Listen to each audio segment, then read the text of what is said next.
Ladies and gentlemen, welcome to the show. I don't even know what this is. I was about to say the FinTech Frenzy. This is just me and Jesse hanging out. This is something different, yeah. Talking Yeah, Mara, talking Bitcoin miners. yeah, exactly. So, Jesse, I have been a big proponent for Bitcoin for a couple of years now. I like Bitcoin. I've got a bigger position in Solana, however, and at the lowest end, I've got a little bit of Ethereum. But I've taken part in the brokerages. I've taken part in the actual coins. I've never taken part in any of the miners. And I see you posting all the time. You're buying Mara, you're buying Riot, you're buying a bunch of these different ones. I Yeah, don't know anything. So I'm just here to learn, soak up the knowledge that you have. sure. So yeah, I do love miners.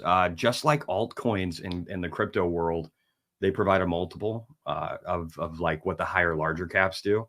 In this case, it's the base commodity, right? Bitcoin. And with miners, depending on their size, you could get like probably this cycle a 3 to 4, maybe even a 5x multiplier versus the underlying. And so I think Bitcoin can go up like another potential 200%, maybe more, maybe 300, and you just add that multiplier 3 to 5x to them. So they're definitely worthy investments. And the ones I like to invest in are ones that actually hold Bitcoin, which is about Sure. like 1/3 of them. 2/3 of them, for some reason, don't find a need to hold Bitcoin heading into the halving before it goes from like 15K to 180 to 250. And I don't understand that business model when you know you can get an asymmetric return on what you're holding. So I stick with that, like that 1/3, and then I chop that down even more to try and find the cream of the crop. So, And I okay. think I've So, got a couple that I like Mara is one of them now, but I didn't like them for a while. I can tell you why. But Clean Spark is my favorite by far.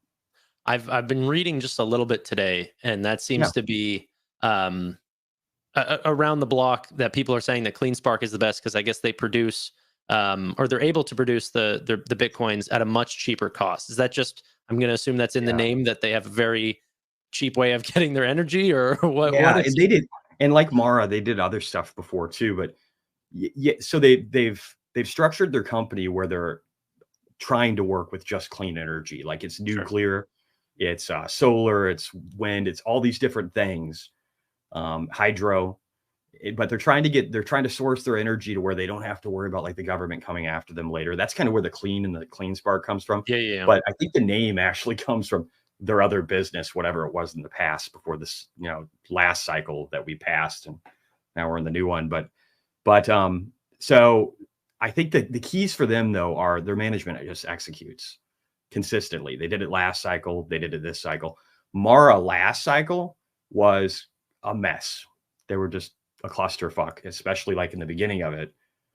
And now they're better. Their management has changed a lot. I can kind of show you the timeline of that. Okay. But CleanSpark, they never had that problem. They've had excellent management. They set goals, they achieved them. Their financials look good all the time. Mara's has gotten a lot better. I can show you and kind of compare the two. But CleanSpark was just always organized, structured, low energy, like doing immersion cooling, trying to do everything just to optimize and get better and better and Sure. better.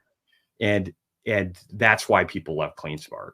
The efficiency and just really everything. Their management is excellent. Now Mara was smart. And I should add with CleanSpark too. CleanSpark and Mara have been pretty good about this. They understand the concept of, okay, if we have a bunch of Bitcoin and we think we're at the top of the cycle, we should probably sell it. And then once we think we're in the trough, maybe we do more share dilution, but we start storing our Bitcoin or we hodl as much of it as we can Mm, because we know that as the cycle goes up, again, like 15K to 150 to 300,000 is a big number. If you can get 10 to 20x, you hold that stuff in the bear and then you build that up. So so, both companies have gotten pretty good at that. And Mara did a great job initially back in like 2020. Most of their wealth comes from the Bitcoin they bought, not what they mined. yeah, I was going That to was say. where they were So, I going. guess a lot of the actual execution just simply comes down to how they held and when they sold, right? That's a lot of it. And that's Yeah. something that some of these miners don't even incorporate into their thesis. And I have a problem with that. And then again, you need to hold Bitcoin going from 15K to 300. Like you need to hold Bitcoin and you need to try and sell it at the top. And if you don't have any at the bottom, you're probably not going to be worth much. And that's where the leverage, and I could show some of that in the charts. That's where Mara is going to be able to excel because they have 3x what CleanSpark has, 2x for Bitcoin holdings what Riot has, and just way more than all the competition.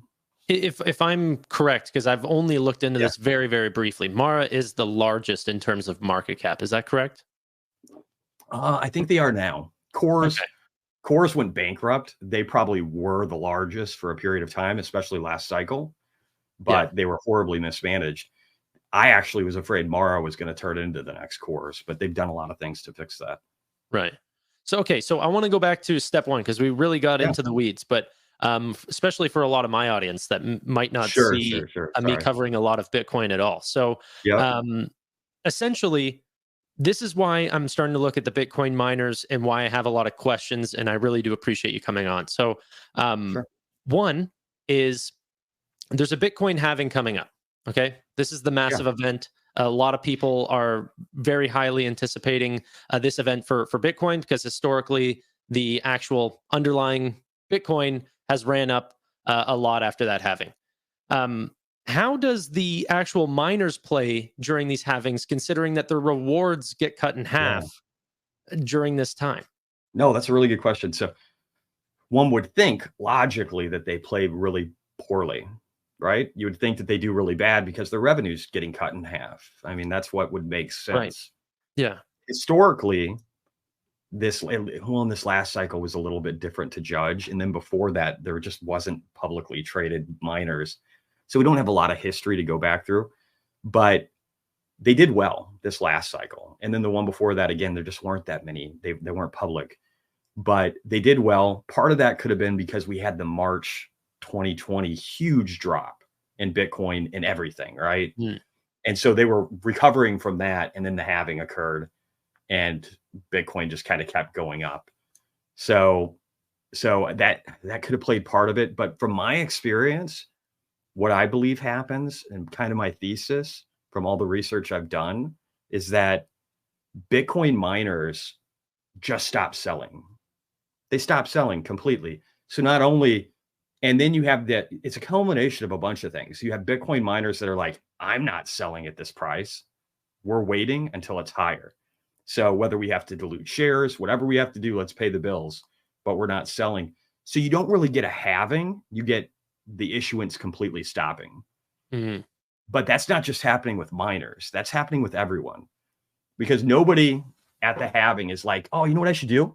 I should sell all my Bitcoin because every time right after the halving, it goes up a lot in value. And why would I want to make a bunch of money? Nobody thinks that. So since everybody stops selling, the miners, retail, institutional, smart money, dumb money, and just hodls, the price goes up. And again, it's just like the dynamics. And this time around, it's going to be even crazier with everything that's going on. But it makes the price go up. And then they slowly start trickling out and start selling. That was my experience last cycle. And so you'd think they do really bad. But honestly, by the time the halving occurs, it's going to be in April, right? Yeah. So by the time they actually report on those earnings, it's going to be like July. And the price would have probably been so high by the end of it, especially the companies that hold Bitcoin, they'll have appreciated so much in value and made so much that none of it matters. It doesn't even affect their financial statements, just based on timing, if nothing else. So what makes the miners then a leveraged bet, or, you know, rather than just holding the underlying coin that would also appreciate during that time? It's their size. They're small. And then there's risk that comes with any company, right? Like it's the same thing with gold. Like gold miners are probably a good representation of this. Gold miners are a multiple of the underlying asset. And so it's the same concept, like the stock to flow model, the efficiency of them being able to find the gold versus their competitors. And you're going to make a multiple. And then these have financial statements that are behind them. Well, if you look at here, I'm going to share something real quick while I'm talking about it. Probably be Please do. entertaining. One sec here. There you go. You should get to get dished out. This is Mara. So if you look at their holdings and you see, so FASB rules, accounting rules, at least in the United States, they've started to kick in where Bitcoin was an intangible asset before. Basically, they had to write it off to the lowest price of whatever it was at during the quarter, which sucked for holding Bitcoin on your balance sheet. Like no corporation's going to do that, right? Outside of Michael Saylor. But now they don't have to do that. It's whatever it is at the end of the quarter. So it dramatically changes the value on their holdings. So like companies like Mara, you could see where they have this massive number increase from that change that they were able to start to incorporate as of Q4 of 2023. But this is in like Bitcoins that they're holding, or the dollar value? Yes, this is so this is the dollar value that's being represented here. But the shift, and I can show you their Bitcoin holdings in a second too. But with the new FASB rules, they can optionally select to where they're basically treating it like a tangible asset. Well, every miner is doing that. And so any miner that holds Bitcoin is seeing wicked growth on the assets on their balance sheet. I mean, look at this from quarter to quarter, 360 million to 639. Here's the thing, that's up almost 50% from the end of last quarter already. So these guys already have $1 billion in Bitcoin sitting on their balance sheet, whereas Q3 of 2023, it was 370 million. Yeah, wow. And so you can see how this can act as a multiplier that's dramatic. Yeah. As the price of Bitcoin goes up. And these guys are expanding their hash rates too. And again, CleanSpark and Marathon are my favorite. They're the ones that are working the hardest, I think. Bitfarms is another one I like. I like that one because it's small. So to give you some idea of scale, Marathon's about $6.5 billion right now. Yeah. CleanSpark is like 3.7 billion.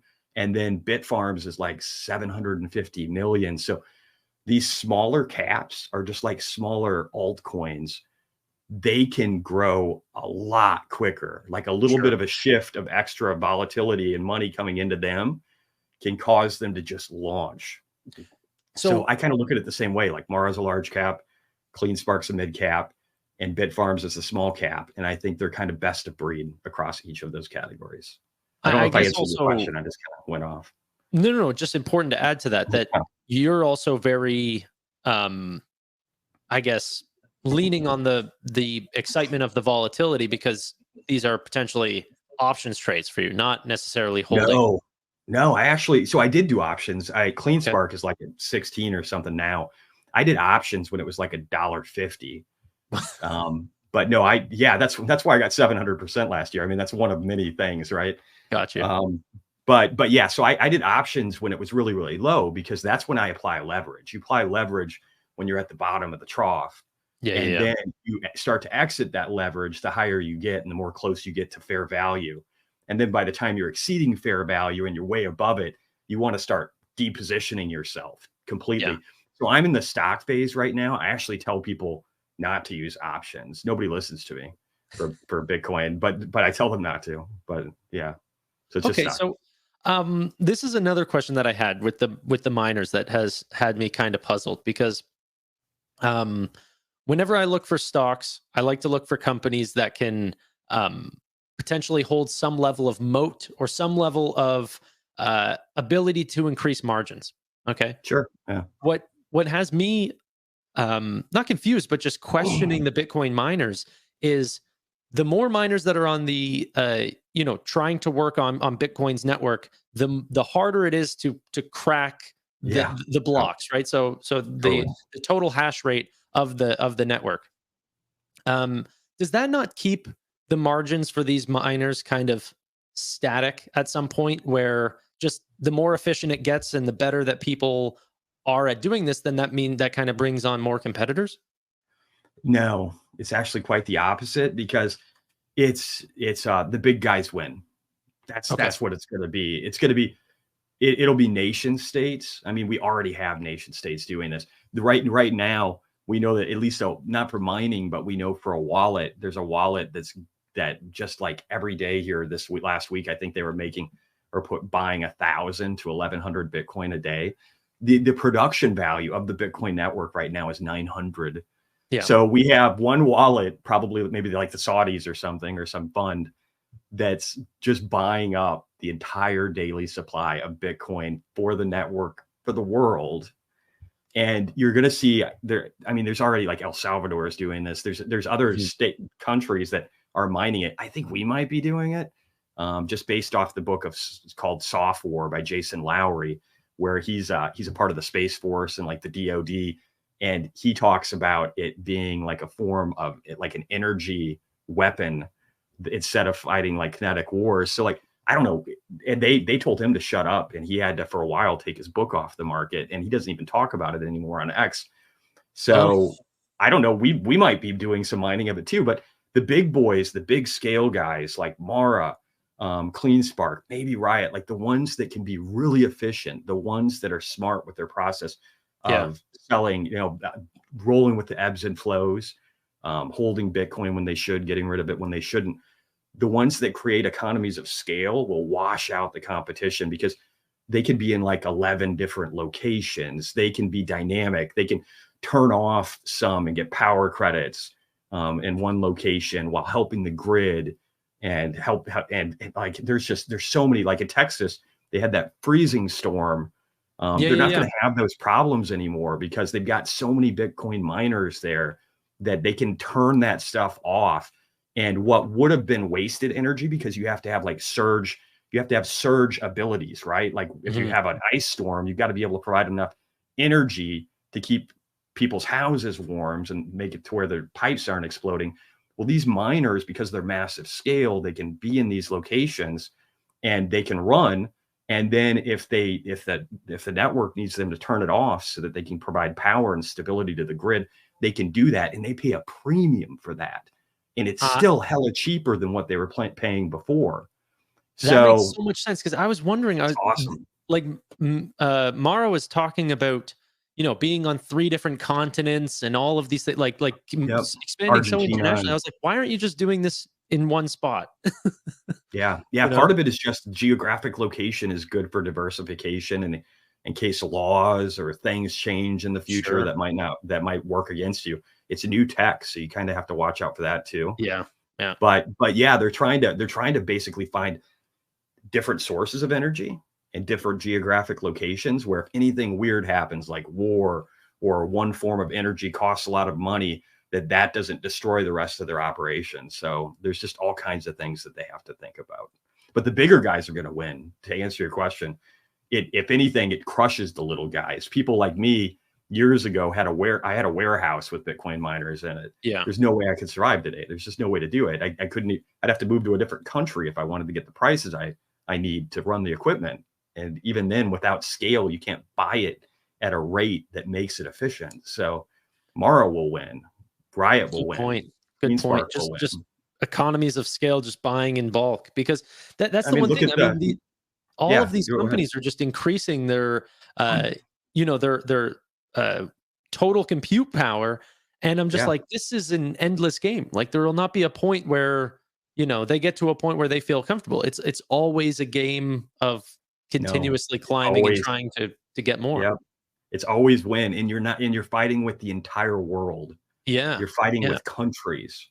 You're fighting with a little everything. Bit is kind of exciting, right? Because you don't have to worry about customers or corporations that you're working with. You're mining from a system and selling it to a market. There's no real contract that needs to be signed there. So, I mean, it's crazy, and it's international too, and it can't be shut down. So there's so many reasons to do it. But yeah, this is why I like the mining space. This is why I like the companies that hold Bitcoin and that manage their balance sheets well, because I think the ones that can grow quick and that have aggressive plans for growth and that are smart with timing will drown out everybody else. And again, just like gold miners, they get a multiple. And so far, the multiple has been sick. I mean, in some cases, it was 6x. CleanSpark, to give you a comparison, before it took a dive here at its recent peak, CleanSpark had gained 265% in 6 weeks, and Bitcoin had gained 50%. The So that's volatility is just crazy, eh? yeah, it's that multiplier. I mean, so and then people bitch because they're like, "Hey, it's down 10%. What's going on? I'm so confused." It's like you're still up 235. Yeah, So I yeah, don't care. yeah, yeah. Like, get over it, or have better timing when you on your purchase things. But yeah, it's that multiplier that makes it so much fun because and so again, I did options initially, but I've dialed out of that. Right. If the price dropped a lot, I might get a few more. But then as we get anywhere close to what I believe is the peak, maybe the last doubling of Bitcoin's price, Okay. so maybe like 120K or something like that, I'll be 100% out of miners. I'll dial out of them next. So I dial out of the options with them first. Then I dial out of the miners completely because they're a multiplier of Bitcoin with or without options. Yeah. And then eventually I just basically take away risk as I make a bunch of money. That's my investment strategy for everything. I mean, so let me dial in a little bit on the actual Yeah, BTC price predictions here. sure. You said 120,000. When is this? When are you thinking this is happening? So based on the history of every single cycle, it Yeah. will be coming fairly quickly. I actually have a chart for that. Let me see if I can find it. One second. I'll pull that up. But so based upon history, it'll be the latter part of 2025. It's that way every single cycle. You can go back through time. It's a part Yeah. of the 4-year cycle. It's pretty simple. And so I'm looking at that as far as time frame. And here, let me bring this over here. I'll share this out. There you go. If you could share that. Yep. Yep. So this is a chart I created that it's the BLX. It goes back as far as I can go, but it shows the price history of Bitcoin. You can see like from the birth to these red lines are what I call like the mid-cycle pump, Okay. where we get an initial pump and then we grind sideways. And you can see the slope of that changing over time. I've got fibs drawn for each one of these. I've Yeah. looked at the math from days before the halving, after the halving, from peak to trough for each cycle.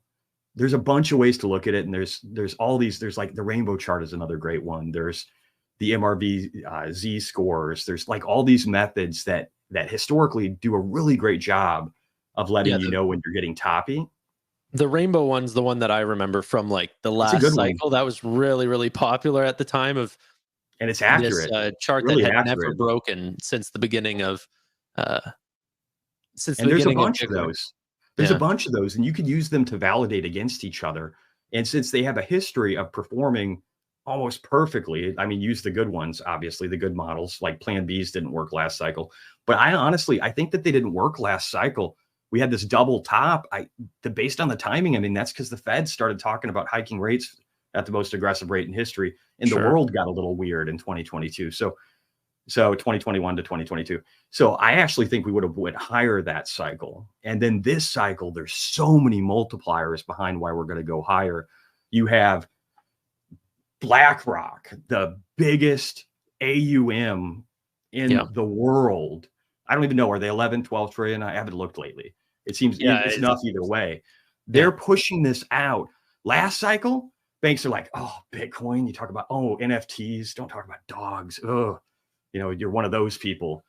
This cycle, BlackRock is pitching it to every boomer in this country. And they're telling them it should be a part of their portfolio. And now they're opening up a big BlackRock ETF in Brazil. And then you have South Korea looking at adding Bitcoin ETFs and meeting with Gary Gensler a few weeks ago to talk about it. And then you have Hong Kong looking at spinning up a couple. And it's such a different world. And then with these FASB changes on these accounting rules, now we have a world where corporations can actually hold this stuff. And it makes sense for them to hold it, because if they're worried about the money printers around the world, specifically in the USA with FASB, now it's a tangible asset, and they don't have to worry about counting it down on a volatile asset. Like, oh, hey, we've got to mark that we got $1 billion of that, and we got to mark it 30% lower than it is at the end of the quarter because of these old accounting rules. And so we went from $1 billion to 700 million, and we've got to make that work on our balance sheet. That's going to be fun. Yeah. Well, now they know that money printer is fuel for their balance sheet.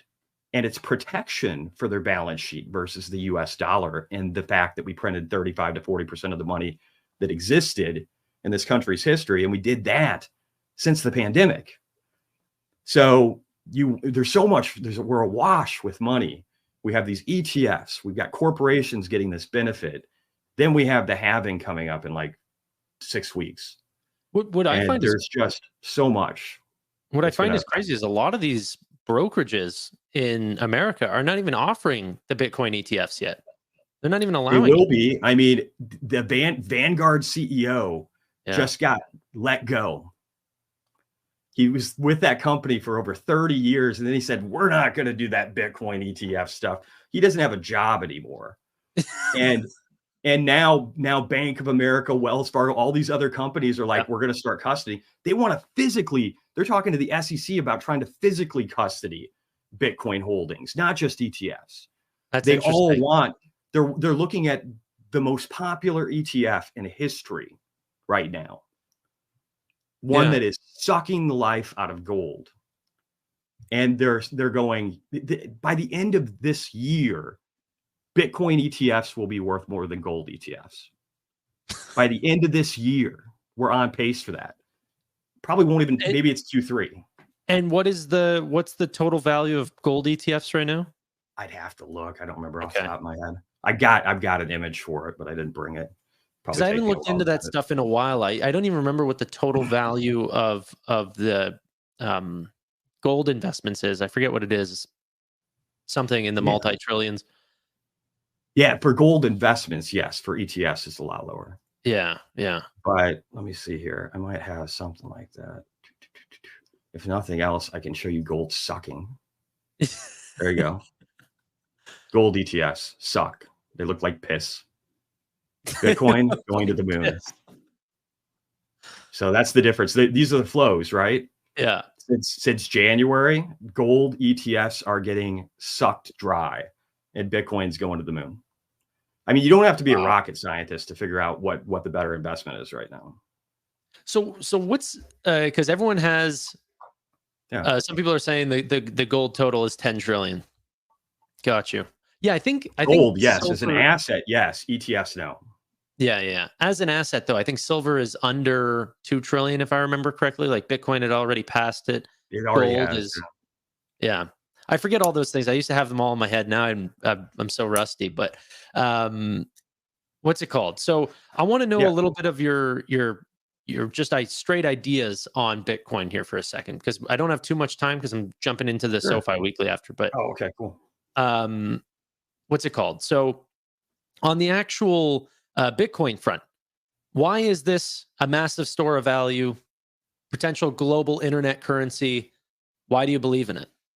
I don't know if it's a good currency. I mean, it hasn't proven that yet. There's the Lightning Network, and there's some other stuff like what Mara's trying to do with their side chains to Bitcoin that are like trying to link to it. They just came out with that like in the last week. Oh, but it is a great store of value. We know it's a great store of value because it's immutable, which means the ledger hasn't been changed. Like somebody can get their wallet stolen if they're stupid and bad with security, or if they like put it on a drive and then don't have it in a fireproof safe and their house burns down. Like they're going to lose their money, right? But if you know how to custody it, there are tools out there that will make it to where nobody could ever take it from you. Mm-hmm. And at the same time, the ledger has never been altered in the 14 plus years of its existence now. And it's got a set supply, and it's got this immaculate conception where Satoshi Nakamoto, his name's Hal Finney, the real guy. I was going to say Hal Finney, but he's dead. He's dead. He's dead. He died. He died a painful death where he just couldn't communicate anymore. Where all the Satoshi blogs stopped at the roughly at the exact same time he started to get sick, and he died, and that's why his money will never be traded. So you have this beautiful code that is written in a way, and the network has been engraved with everybody that supports it and works in it, where the supply will never change. And even if somebody tried to maliciously change it and it didn't benefit the community, it would create something called a fork, And that fork, then the community could decide which one they like. And if they know this one hurts our network and this one makes it better, then it fixes itself. Mm. So you can't even break it. And it's everywhere on Earth. It's literally internet. It will be internet money. It's just not yet. It's not in a form where it can be good money, but it's an excellent store of value. There is no better store of value. If anybody wanted to come on here and debate me, I would love to talk to them about it and explain to them why they're wrong. No, I completely agree with the idea of that it's a store of value. And the internet currency thing was a term that Jack Dorsey was talking about, because he's a Bitcoin That's his goal. maximalist, but even as a spending tool. And it'll probably get there. It's just not there. Lightning Network has been laborious and slow, and I'm sure there's gonna be a bunch of bolt-ons to it. That'll be the currency. It might even be Ethereum or Solana or anything. But the ultimate source of truth will be the Bitcoin network, because it's the most secure. It's the strongest. It's the most resilient. It's the one that has no leader. It will always win as the store of value. But other stuff will attach to it to complete it. So the Bitcoin network, and I don't want to get too philosophical in these ideas, because obviously I'm not extremely well read, and there's people that are unbelievable in terms of covering Bitcoin, but it's only as strong as the miners that are, securing the network, those sort of onion layers that are protecting it, right? Sure, yeah. As these halvings continue, and I'm talking decades from now, do you believe that the price of Bitcoin is going to continue to accelerate to make sure that the miners are happily incentivized to continue defending the network? Yeah, so yes, I do. Yes, I do, because thousands of years tell us that governments aren't going to stop printing money until they break. And every major government on Earth is breaking right now. They're all breaking. If you look, like, all we can pray for right now is that we're able to have AI and robotics and autonomy and Elon's vision of robots creating GDP to offset the destruction we're doing with our money supply. Some people think Rome fell because it expanded too much. It did, but it fell because its money was worthless and it expanded too much. And every great civilization does that. They die. And that's why world reserve currencies change all the time. And I mean, by all the time, I'm talking about over generations, because everybody breaks currency. It's by design. So as long as that keeps happening, it's going to go up. As it goes up, the incentive is there. And then there's transaction fees too. So, and the transaction fees will go up along with the network as well. So there will always be an incentive for it. Oh, well, fair point. I guess I never thought about the transaction fees as well. I guess as you use the network, you have to continue to. So even after the 21 million Bitcoin have been mined, which I forget what the actual date is. I think it's like 2150 or something like that. Yeah, we'll both be pretty dead unless we're like heads are in a jar. So, but I guess then it's just the transaction fees that keep the network alive past then. Yeah, and here's the way I look at it. I don't give a shit either way. I'm going to be dead. So I don't care about things that are. So no, my whole point is like, so A, I don't think it's a problem, but B, if it was a problem, it'll be a problem for a generation down the road. Like, I don't know, maybe 3 from now, maybe like my daughter's grandkids will maybe need to figure that out. But again, Mara's already trying to do something to help create an incentive and then kind of stack on a layer 2 type solution to the Bitcoin network. So they're trying to fill that gap too. I don't know if they're going to be able to. It's pretty ambitious, but I don't doubt that people, especially as the store of value grows to enormous levels, will work to solve the problems. I wanted to touch on that thing that you were talking about with the downfall of countries or certain empires. Because this is something that I could have gotten into Bitcoin a lot earlier, and I really, really doubted that America would give up their reserve currency at the time. My big concern was that, what was it? The Spanish had the first reserve currency, maybe not the first, but as far back as I can remember. Then the Dutch took it, then the English took it, and then Yeah. America took it. And during each time ended in massive bloodshed. Sure, And sure. now I just at the time back in like 2018 or 17, I forget whenever I first heard about Bitcoin.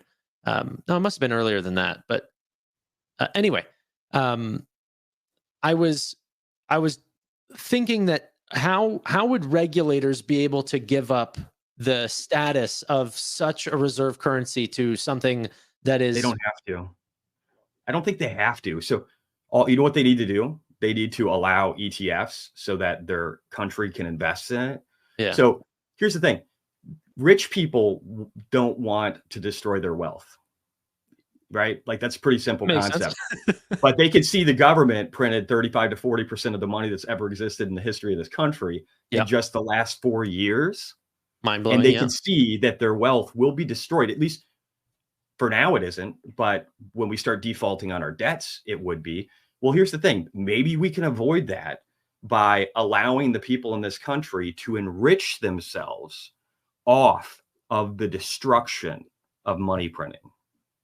So Why even allow it? Because isn't why that kind allow of it? Because giving if the they don't keys? allow Bitcoin, then they will lose the world reserve currency status because we've already set ourselves on a course where we can't pay our bills years from now. Hmm. And so if you don't allow a store of value to come in, like again, even in 2008, years before, they had the gold ETF, but that was a lifeline for 2008 too. A lot of rich people could jump into gold as a store of value and preserve their wealth.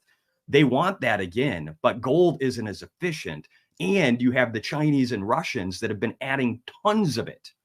So do you want that to be the store of value? We again, Sure. we moved away from gold a long time ago in the 70s, right? So since we probably don't even have that much anymore. I mean, I should say this, we're still, I think, the number one in the world, but why wouldn't you want to allow what is a much better store of value, what's more innovative? Again, you have politicians in Washington, they want this. It's actually from a political level, Trump used to even talk shit about Bitcoin. Now he's changing his narrative because he knows he has to. And Yeah. then you have a lot of, governors and senators and people in the House and all different forms of government, Democratic and Republican, at least here in the States, that are for it. And so again, there's this incentive built into it where it provides safety and everybody wants to be safe, especially in a world where they look and they're like, okay, we're in a race against China. China's building up their military for 29 years or something. They've just been building up their military budget. And even though it's lower than ours, if you look at how they're able to spend their money, they're building a massive military. They've added like 350 nukes in several years. We're fighting. We're at a point where other countries in this world think that we're weak, and you can't just cut off like safety. You can't cut off safety. You have to embrace it, and that's what our country's doing now. If we didn't have a Bitcoin ETF, I would be worried that that wouldn't be the case, and there might Hmm. be better places to live. Yeah. But we're embracing that, and in the process of embracing it, we can make it to where even if we do print money, we don't destroy our civilization because housing is 5x more expensive than it should be. Because now Bitcoin can absorb that. It can take all that money. It hasn't been, right? Like housing prices went up 35, 40% here on average across our country Yep. because of the money printing, right? It's like Yep. literally just led into it. Well, in the future, if you have a store of value that isn't connected to all these commodities and it goes up in value and it's just a pure store of value, and then it Yep. can help the energy grids and help with energy transfer. It's like the way of the future, man. Like I don't know what else to say. It's You, not you've This is said a it, great man. way to make money, and it's a great way to save our country from itself. And when I say that, I'm talking about America. I know you're Canadian, so I apologize. Honestly, I find I know more about America than I do Canada. I don't even pay attention to what's going on in my own country. If I could defect and head on over to where you're at, I would. But Yeah, you got now to I'm going to someday, be on man. some watch list. God damn. But You just got to come through for the South. From the South, they'll let anybody in. So. sorry. That's too freaking funny. Okay, I'm actually like somewhere down the middle politically, but I like to take jabs at everybody. It's all good fun. Okay. Now, let's just do a recap, and then hey, if you want to continue talking and you're happy with the lights being on, everything like this, come join us on the SoFi Weekly. We'll talk some more stocks. But then going back to just Bitcoin miners off of the Bitcoin in general. Sure. You're playing this how right now? Because you just started getting back into Mara, these sorts of ones. You sold Nubank. I mean, who would do that? I know, right? I did make a little bit off of it. I sold AMD too after making like 14% in like a week. I don't even know. I just shot up like a ton. But I saw you buy Nubank again. I was like, you know what? My job here is done. I'm coming back. I will. I was a little obstinate in the beginning, but I am going to come back. But no, it's one of those things where, again, I'm looking for asymmetric opportunities. And if I know I can get 10x, I'm not going for one. Like I'm not looking for, or a double, I'm sorry, 2x. I'm going for 10, right? Yeah, I'm looking for 1x's out here, yeah. yeah. So I swing for the fences, which is why I got that 700% last year. And I do a pretty good job year over year. But but yeah, so what was your question again? I'm sorry. Just going back to Bitcoin miners, the actual you're making essentially leveraged bets on Bitcoin. Yeah. So again, I'm gonna hold the miners. I think I have like $1 million in them right now. Most of it is in CleanSpark. I think it's like 450 or something. And then I have WGMI. It's a Valkyrie fund. It's like a split version of that. It operates on a delay, it seems like, to the price of the miners as a whole, or I should say the price of Bitcoin. So it's a good way for me to like see the price of Bitcoin go up, and then I buy it, and then it goes up, and it goes up on like the average of the miners. So I don't get that full return of like the premium ones, but it gives me diversification. And then I've got Bitfarms, just because, again, I want a small cap, and I think they're the best out of the small caps. They're very efficient. They have Bitcoin. It's not a lot. I think it's like 800 and something.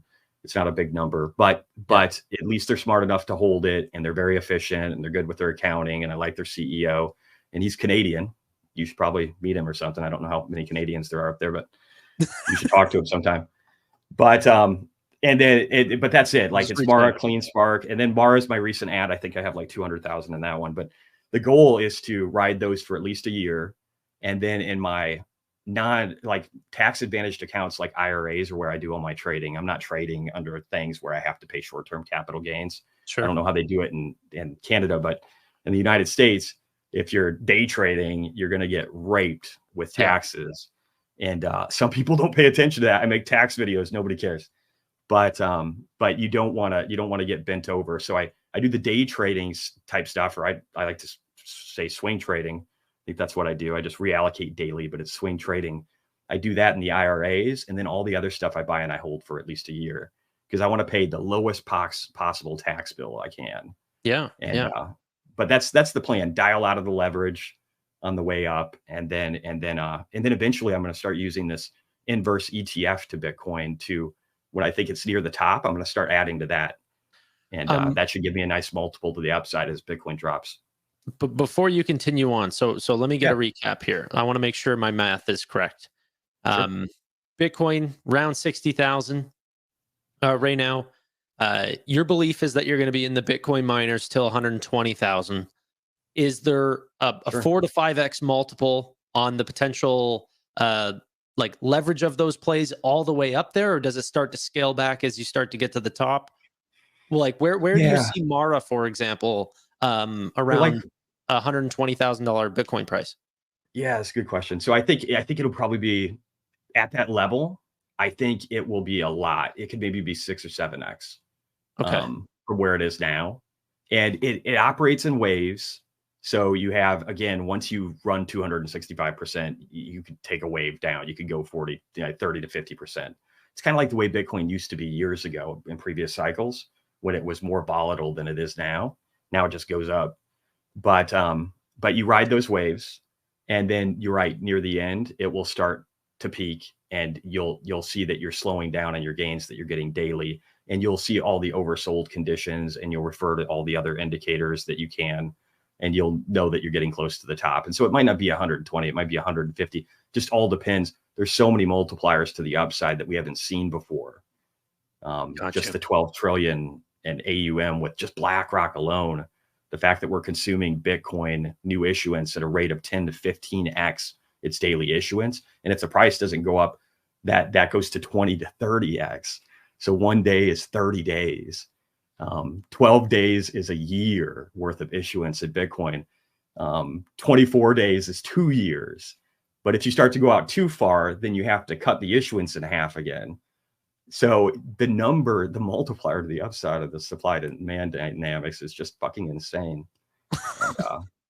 And, again, that's my goal is to at least get 6 or 7 probably out of those, maybe 10. Let me bug you for one more, because I'm actually really loving this conversation. So I say actually, like, I wasn't expecting to love it. I was really happy to have you on. So let's talk for a second, because the brokerage side is something that's definitely right up my alley with the fintechs.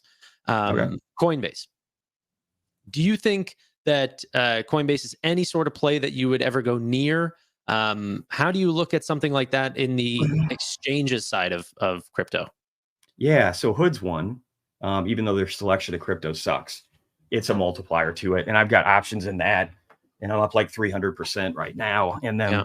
And I'm expecting to get at least to 500 to 1,000 here soon, maybe in the next couple of months, maybe 3 to 4 at the latest. So that's one way to do it. Coin would be another one. It was just more popular, and so I didn't do it because there's just too much open interest, and so the returns on the options weren't as good. But Coin, as far as an investment, is going to do pretty good. I mean, you have to realize that they get the benefit of the FASB accounting rules too, and at least I think they hold some Bitcoin in their own balance sheet. Maybe they don't. I haven't looked at them in a while, but so they get that benefit. But then also you have to realize their site just crashed the other day, because even though they do testing for 10x surge testing on their site, they went over 10x in a day. For total traffic. Yeah, for total traffic, 10x in a day. And here's the thing, this shit hasn't even started yet. This Coinbase will crash probably at least 10 more times in this next cycle, and they'll constantly be scaling up, and they'll still be crashing because the multiples behind their volume is going to get huge. They're good in bull markets, though, eh? Like it's all about tightening the belt whenever things are rough, and now you're going to see Coinbase's expenses have to expand completely to try to match the volume that's going to come onto the platform. But, but they should be they're pretty smart, and they've done a pretty good job just as far as scaling and tightening the belt, like you said. And they already have, again, 9 of the 11 ETFs are them for custody. Yeah. That's a fucking huge number. And they're getting more than 10x surge transactions, and that's just going to grow. It's going to grow, and it's going to become bigger than anything we've ever seen in Bitcoin's history, because the valve is like 5x larger than it's ever been. They're also leading custody for Ethereum as well. I think it's 5 out of 8 of them right now for 5 out of 8 of them for the filed ETFs for and those are going to get approved. It looks like, from everything I'm seeing, they're going to be rubber stamped too. So yeah, I think Coin could do really good. The only reason I didn't get into them is they just didn't have the multiplier I liked on the options, because too many people have thought of it. It's like the first thing they go to. But as far as the stock, if it drops 20, 30% and somebody wants, a lever, it's a good one, just like a miner. It's probably a little less leverage than a miner. So you're probably getting like half the multiple. Would you place Block in that sort of secondary pile with Hood of these brokerages that maybe people aren't paying attention to nearly as much as Coin? Yes. And the thing I love about the Square narrative and Hood, and the thing I love about them is that they are working towards incorporating, Bitcoin into their network, or again, Hood with a crypto exchange. They just link their wallet to Arbitrum. They're going to make it to where people can swap currencies using that. They're going to embrace this narrative heading into the crypto cycle. And if you look at Hood's earnings last crypto cycle, I mean, it was SPAC and all this other shit too, but meme coins and stocks and GME and just all this crap, but they will go up a lot in earnings. And Vlad has said that he's done a great job with the IRAs and everything else, but he said that they're gonna add additional cryptos too, and I think they're gonna do it quick. He moves pretty fast on stuff, so I think they're gonna embrace these narratives, and if nothing else, they're gonna benefit from the narrative. Sometimes people don't realize in irrational exuberance, narratives mean a lot more than reality. So if you want to make a bunch of money, narratives are key, and then reality is even better. It's icing on the cake. I'm seeing a couple comments in the chat. MicroStrategy, what do you think about that? Oh, that's done crazy well. And there's a massive short squeeze underway on it. And it's just going to explode the stock. It's frightening to look at how quickly it's going up. And then Michael Saylor has this beautiful approach where it'll go up 100%. And it's a levered play to Bitcoin too. It's probably one of the safest. It's better than the ETFs. But it'll go up 100% and he'll just issue some stock or take out some debt, like he did this before when rates were stupid low. He was getting like 0.25% interest rates on 5-year loans. Yeah. And then he bought Bitcoin. So like he's brilliant. His liquidation, like Bitcoin would have to get like under 3K for him to get liquidated from his position. So the network's got to die, but he literally he'll buy more Bitcoin with it. Well, when he buys more Bitcoin with it and the price of Bitcoin goes up and you had more than you had before, then the stock price is going to go up more. And then when the stock price goes up more, you just issue more shares and dilute it and then buy more Bitcoin. And that's what he did last time. And I don't think he's going to change that. He's been doing it for years now. So he's creating an artificial multiplier. So I think it's a good investment. And it's got a short squeeze. I've watched so many Michael Saylor podcasts and stuff. I love his opinions on economics and stuff and his opinion of Bitcoin, but I've never actually dived into his strategies of how he was trading it. He's fucking brilliant. Yeah. Well, not even trading it, just buying it. Yeah, all he's done is buy it. I think he did sell like once for something in a bear market, but gotcha. Yeah, they went at 10 billion now holding for something. Here, share the screen I have up right now, and I'll show this real fast. So let's look at this. So we are up. So it is up 147% since January 24th. So in about 5.5 weeks, he made 147% for MicroStrategy. That sure as hell is better than an ETF. Yeah. So instead of 50%, you got 100. So again, this is a 3x multiplier to Bitcoin right now. I thought it was going to be like 1.2 to 1.3. I guess I was an idiot. So it's doing way better than that. But this is it, and it's got a short squeeze. It's got high short interest. And so these shorts are going to get destroyed. And then they just keep coming back. Just keep coming back for more. They like the beating. And they're just going to keep propelling the price higher. These gaps right here are completely unhealthy. I mean, for the shorts, not for Michael Saylor. Yeah. Okay, let's wrap on this last question. What percentage of your portfolio depends on Bitcoin? It depends if you include Hood and Square. It depends on if you. I'd say 50. I'd say 50%. 50% is probably a fair number. Got you. And that's the part I feel the most safe with. So the 50% that's on Bitcoin. Yeah, fuck yeah. Once you understand Bitcoin, it's a no-brainer, man. There's a reason people like Michael Saylor have literally bet the farm on it. Yeah. And he's not the only brilliant person I know.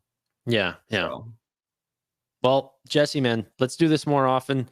It's a pleasure to have you on. And if anyone doesn't know where to find him, I mean, I don't know why I'm pointing at people to go follow you. That everyone that's here already knows who you are. But at Micro to Macro on X, and he also is on YouTube as well, so you can check that out. But you're my favorite fintech person, so people should do the same with you. Oh, I appreciate that. Let's do this more often, man. Are you joining me for the SoFi Weekly? I think I'm gonna bail. It's my daughter's birthday weekend, so I'm probably going to hang out for a little bit with the fam. Perfectly fine. It was a last minute thing anyway. You didn't even bail. You didn't even say anything. Yeah. But thanks, guys, for having us or watching us. And bye for now. All right. See you guys.